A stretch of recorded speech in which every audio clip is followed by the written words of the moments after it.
Okay, Assalamualaikum semua. Okay, untuk video kali ni saya nak tunjuk saya dah beli barang lampu belakang Chris 110 ataupun MR1 ataupun Chris 2. Okay, yang special lampu ni dia lain sikit, lain daripada lain, dan kita tengok macam mana lain dia. Okay, ini dia lampunya.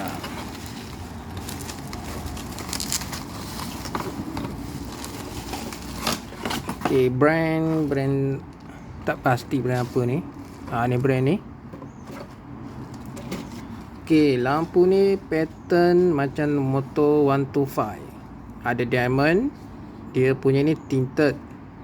Okay, so untuk lampu ni dia PMP je untuk Moderna Chris 110, 100, MR1, Chris 120 boleh pakai. Okay, soket dia kau soket Chris PMP je. Okay, so ini rupa lampunya. Okay, so dia agak sini.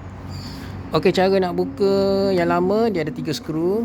1, 2, 3 skru saiz 10 dan ada soket. Soket ni kawan cabut tu lah. Okay, bila kita dah buka skru, kita tolak je.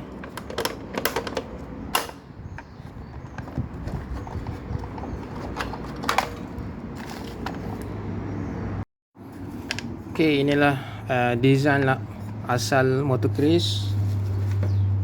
Dan juga ini design yang terbaru, style. Kita tengok.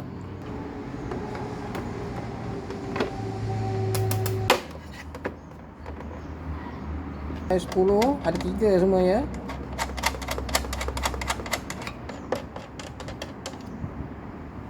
Okey, inilah hasilnya.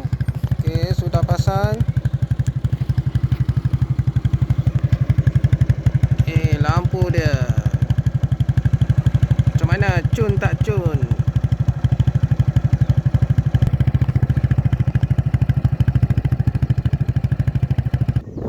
Okay, so lampu ni dia tepi ni dia macam lebih sikit, dia keluar sikit tapi nampak cun lah.